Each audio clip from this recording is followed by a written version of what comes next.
Okay, the world is chunks of quality. This is my humorous paraphrase of Plato's unwritten doctrine. And I'm serious. Like, is this what Plato really believed himself? Is this how his own signs signified for him? Maybe. I mean, I find that plausible.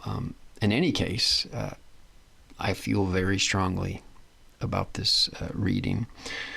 The world is chunks of quality, a system of chunks of quality. To put this in a more poetic jargon, the world is the fusion, the collision of the discrete and the continuous, the digital and the analog. Now, if I were to just leave it at that, that would be suggestive, but I wouldn't really be doing the work, right? This is the appetizer, okay? Let me dig into this a little bit. So, Plato, he talked about the one, I call it the principle of unity, and the indefinite dyad. Now, I can imagine I may scare some people off. This will sound like metaphysics in the bad sense, right? I think people have tended to project mystical stuff on Plato. They want Plato to be a wizard, a saint, a prophet. I think Plato was doing some damned good phenomenology, right? The grandiose expression is fundamental ontology. Now, is that really so grandiose? What is fundamental ontology? Well, it's ontology to me. It's the study of being. It's a discussion. It's an investigation of being, but at its most general. So, what is an object as such? What is an object in general? That is the topic of fundamental ontology. So it's an extremely focused and restrained inquiry. And an object, it has an identity, it has a unity, right? I think Heraclitus, when he was talking about the river, he was basically expressing something like Plato's unwritten doctrine. So I think Plato and Heraclitus are basically saying the same thing. I think Heidegger is saying the same thing. I think Husserl is saying the same thing. Now, they say the same thing in different styles with a different emphasis. I'm not saying that their expressions are exactly equivalent. I don't expect any appropriation to be exactly equivalent. There's no way that I can force my signs, the sounds I make for you right now. I cannot force them to signify for you as they do to me. And tomorrow they may signify even for me a little differently when I re-listen to this video.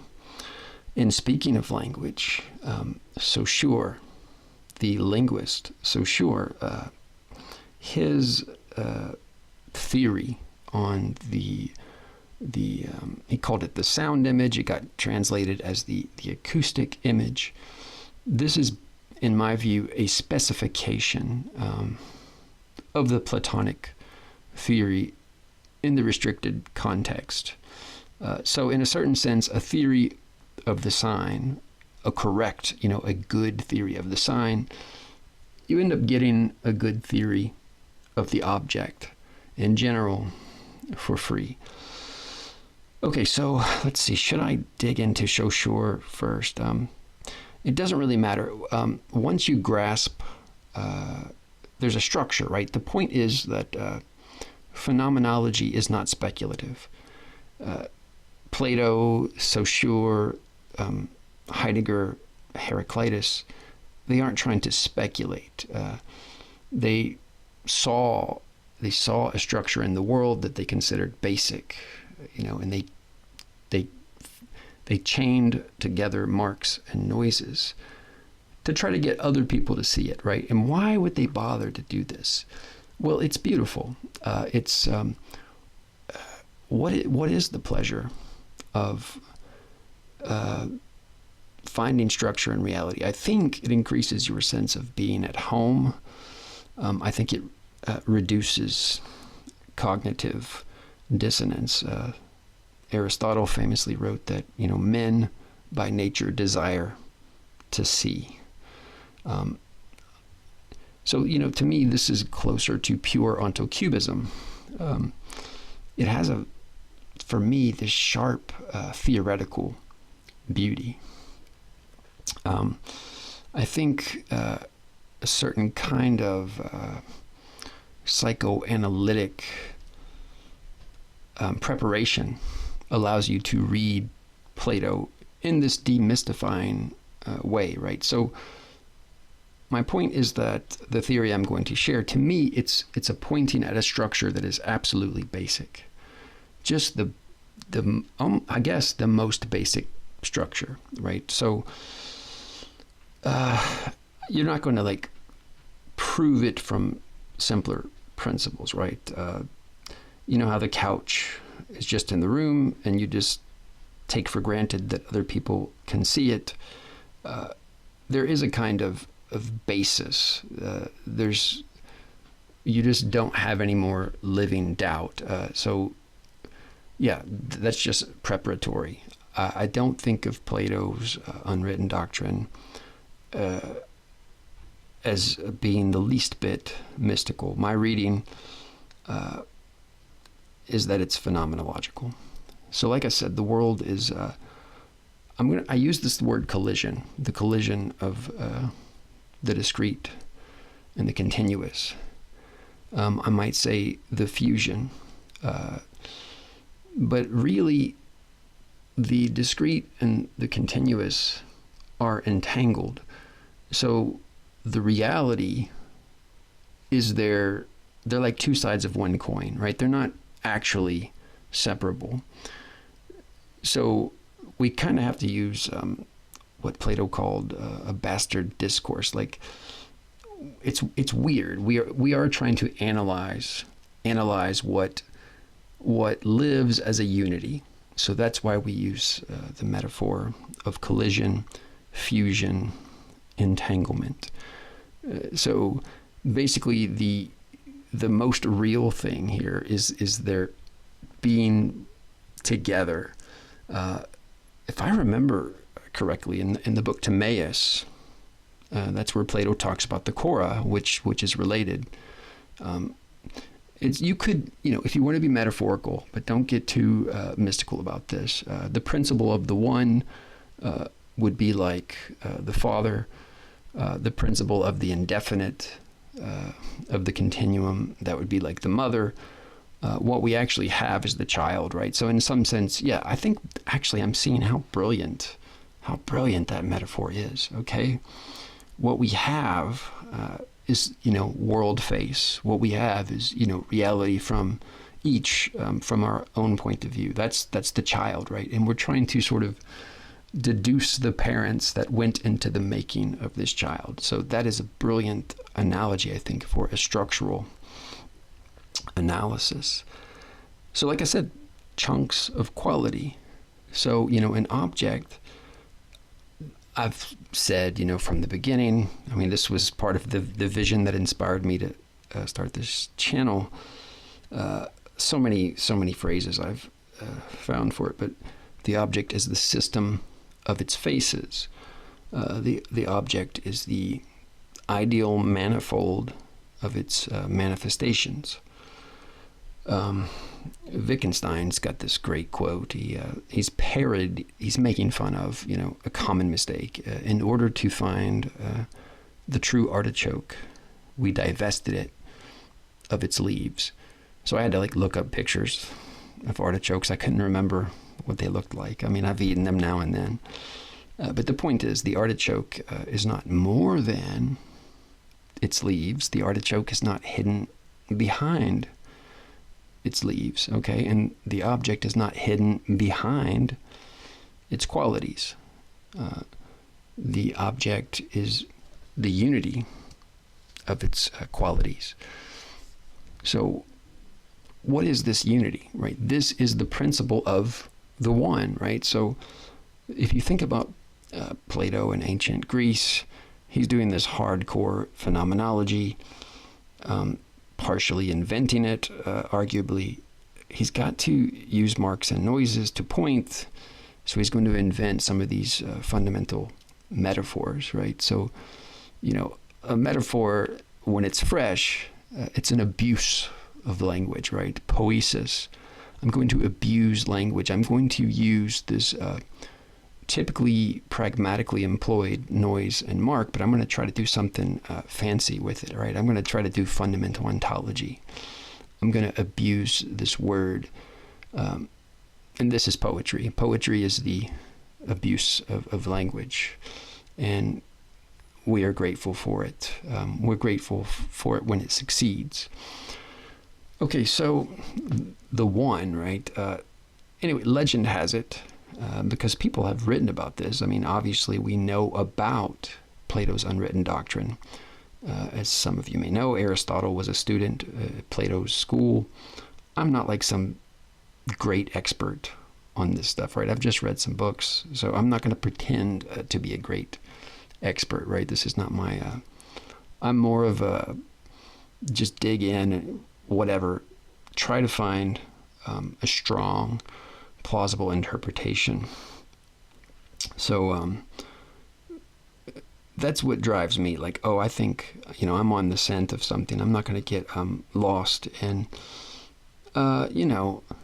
minutia. But I respect people with a mastery of minutia. We need the experts who are sort of pedantic and tedious. There's a role for everyone. But anyway, Aristotle, he knew Plato. He was at the school, and Plato would talk with his boys, after class or whatever. I don't know how it was structured. But Plato wrote these dialogues, and I can't read ancient Greek. I started to learn, and really I'm just kind of too old to. I live in a red state, like, my God, people, I'm weird enough already. Do I really want to learn ancient Greek? But it's beautiful, right? This alphabet from the Phoenicians. But yeah, he wrote these dialogues. Plato wrote these literary masterpieces. The people that can read Greek, they think he's, like a first-rate literary person. Like, he knew how to chain some words together. Famously, within, is it Phaedrus? He includes in his dialogue the issue of oral communication versus written communication. And, he hides behind 1,000 masks. What did he really believe? Did he really believe that writing was bad and you could only communicate things orally, or did he have this ambivalence? And did he express this ambivalence? I think it's shrewder to credit someone who might be great with greatness. So basically, we should read charitably as much as possible. If for no other reason, we'll be more likely to find a strong reading. Like, if you assume that the other person is an idiot or a buffoon, then you're constantly looking, for evidence. You're constantly interpreting toward that goal of writing someone off. And to me, I'm just, a situated believer, but in my experience on forums, people that are eager to write philosophers off, Heidegger is Pomo or evil. There's so many like little boogeymen that people have, right? They're afraid to face the thing they don't understand. That is the sin of the philosopher, right? That is, I think of the philosopher as a kind of explorer. Realistically, we can't read everything. There's only so much time. But when people that you know are brilliant, right? When people who have proved themselves to you speak highly of some other thinker, I think that is evidence. That is a good reason to spend some time, wander into that terrain. And any strong philosopher will disturb you at first. If you already know what the philosopher is going to say, if it makes sense immediately to you, typically that's a weak philosopher. Now, you could just be lucky, right? You might just find your spiritual brother or sister out there, and you might just be that ideal reader, and this stuff was on the tip of your tongue. And I've maybe had that experience with some thinkers. Like, to me, they made sense right away, and then I try to talk to other people about it, and other people don't know what the hell is going on, and it's like, damn. Okay, I'm going to get back on topic. This is how I feel about Plato's Unwritten Doctrine. So when I read it, I was like, why do I understand this? Why does this make sense to me? So to me, even esoteric, unwritten, it suggests a kind of,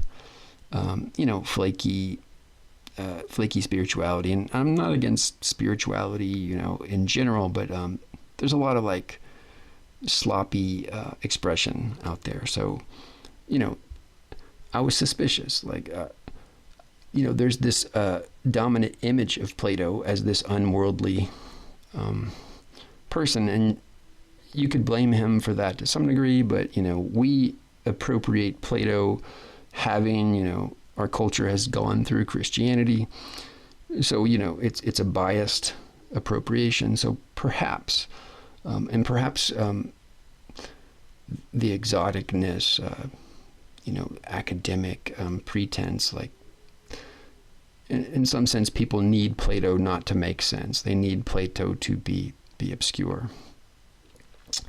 And yeah, as I was discussing this, my interpretation, like, some of the people who liked Plato, they didn't really even criticize my interpretation, not the content. It's just the audacity, just the fact that I dared.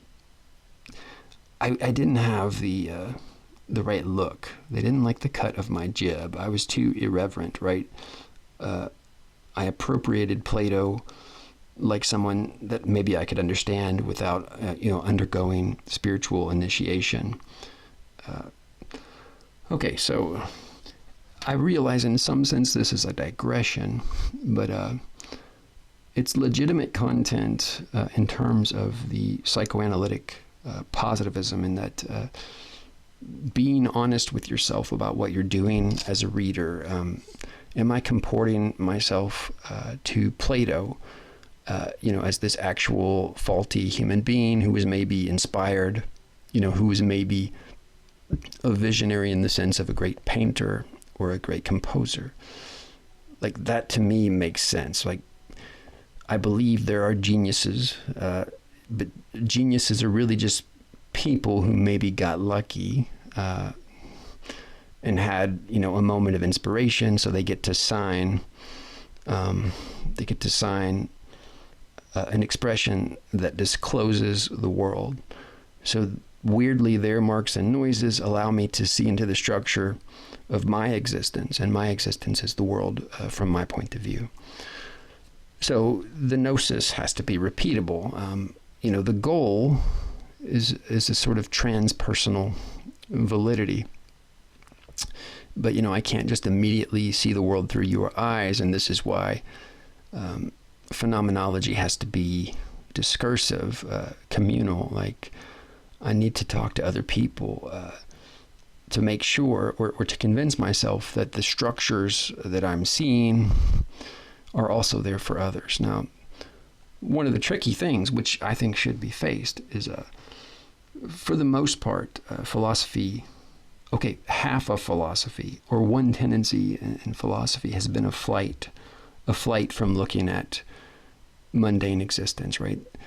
metaphysics in the pejorative sense is rationalized religion, right? It's religion for nerds. It's religion for theorists.